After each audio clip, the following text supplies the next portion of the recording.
Right, so ladies and gentlemen, even hardcore Democrats are turning on Ilhan Omar now, and it's going viral. Longtime strategist James Carville just unloaded on Stephen A. Smith's podcast, and listen, you know it's bad when the guy who openly embraces his Trump derangement does not like you. That's how bad it is. And so, yeah, this is blowing up and it shows the crack. You have a legendary Democrat strategist who hates Trump, but can't stand Omar's rhetoric anymore. That's how unbearable she's become inside her own party. And so we're going to break it all down. As always, if you do enjoy the content, smash that thumbs up button. That's the best way to let me know. And to stay locked in with future videos, subscribe to the channel and turn on those notification bells. That way YouTube never forgets to let you know when I drop. But like I mentioned to you guys, this man is Trump deranged and he does not shy from it. Take a listen. Look, you fat Trump, if you listen to this, you listen good, because what I'm getting ready to say is what a lot of people in this country speak for, who I speak for. And I speak for a lot of people. You hear me, you fat asshole? This is what we believe. You're right. I got Trump derangement syndrome. I hate the mother. And you know what? I don't want to get rid of it. I don't want to get better. I want to get worse. I want to hate him more. I pray to God in heaven, God reign the righteous reign of Trump derangement syndrome. Pray for me, Lord. I'm your vessel on this earth. Pray for the people that listen to this. We want more. We want to hate the son of a so much that we can't see straight. Wow. He said that with every bit of his chest and he meant every word of it.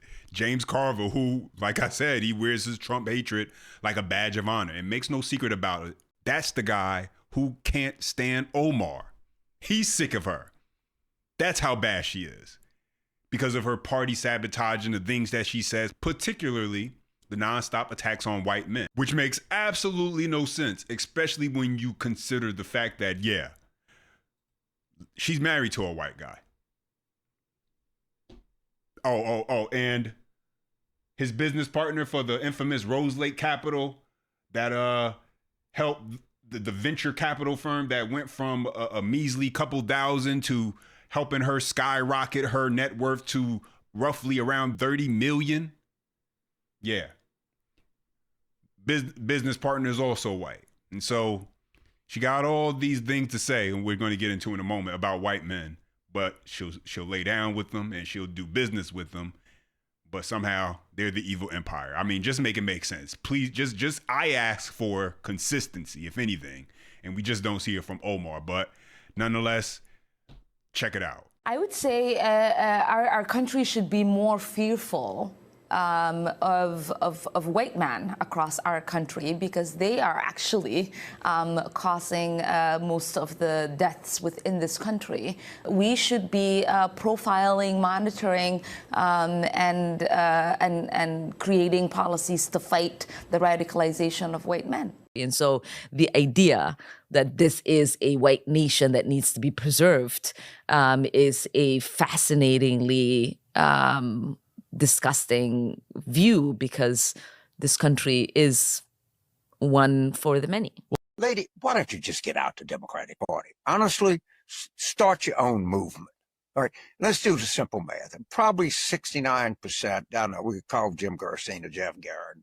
Roughly 69% of the people going to vote in November, maybe more. Let's do 70 for just round math, are going to be white. Of that, 48%. Maybe a little more are going to be male. So that's roughly, let's just call it 33 1/3% of the entire election. Well, let's just run against them, because that's so goddamn smart. All right.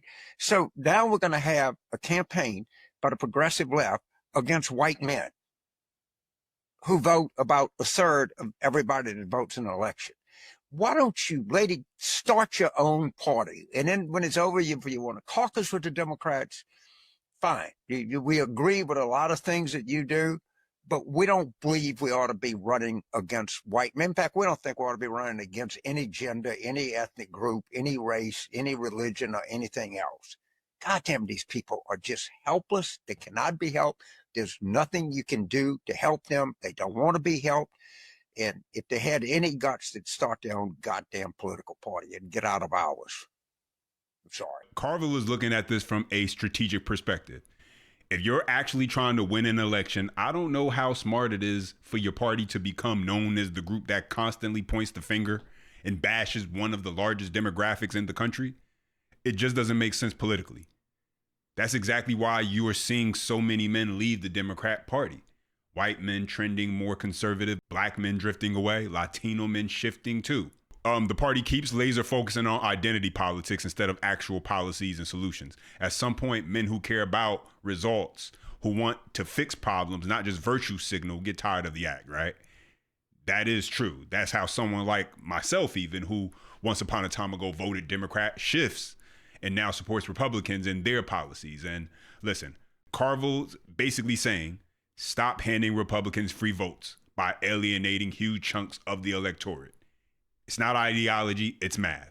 And right now, the math isn't adding up for Democrats. This is why the takedown of Omar is hitting so hard. Even lifelong Dems like him see the electoral death sentence. And so let's go to Stephen A. Smith speaking to James Carville, and he goes in on Ilhan Omar. Check it out. I have a lot of friends in Minneapolis, and people think, a lot of people think well of her, but she started attacking white males. And I'm saying, wait a minute, let's stop. All right, in 2024, 72% of the people that voted were white. All right, that's just a fact.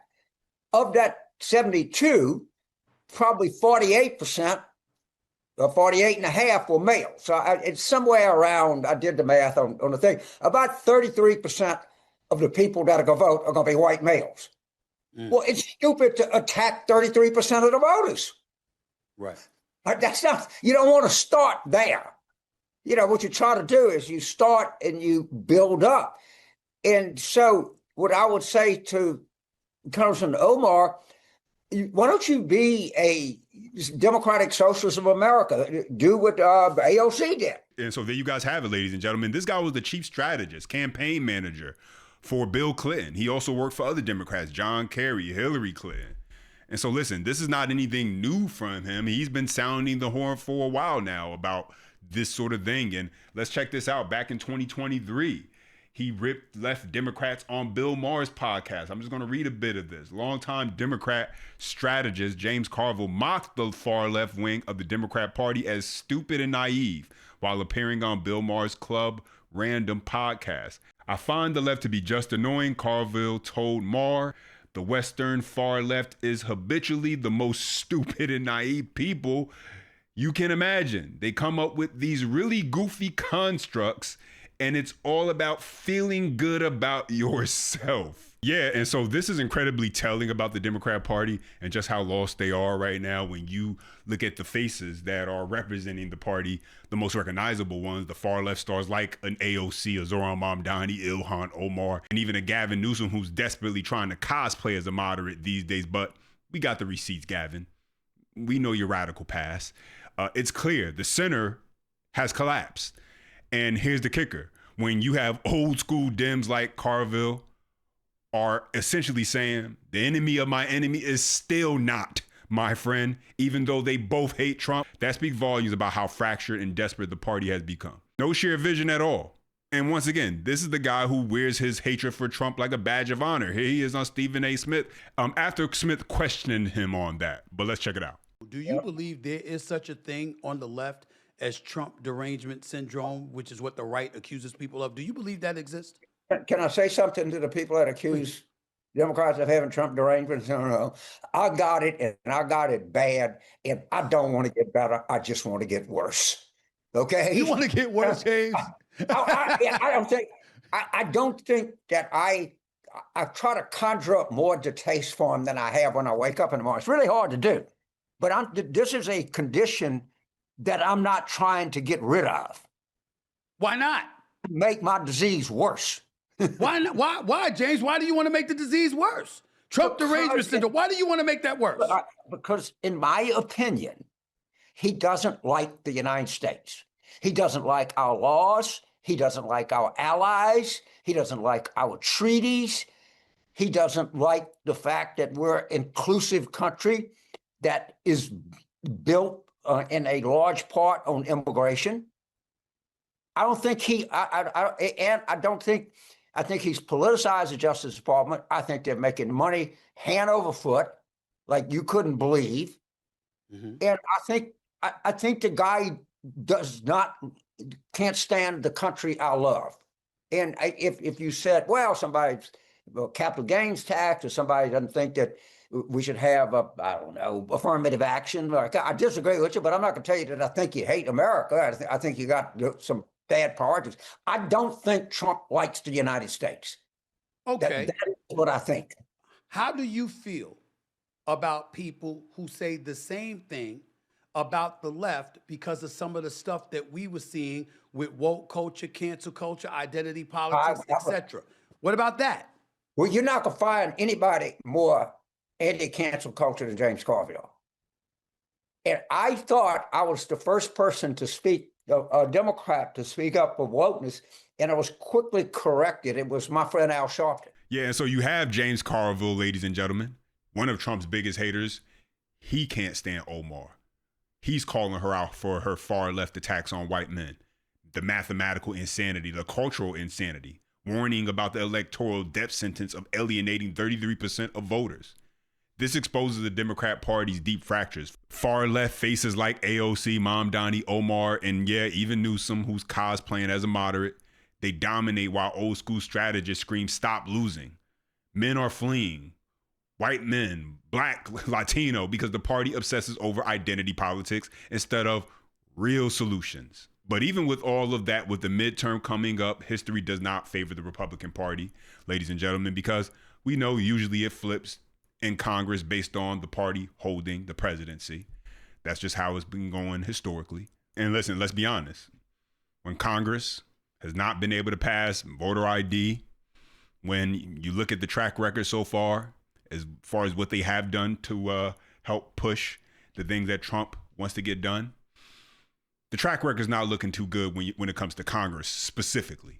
And so we shall see come midterms, but until then, I'll keep you guys updated. Those are my thoughts and the updates. As always, smash that thumbs up button if you enjoy the content. Subscribe to stay locked in with future videos. And as always, until next time.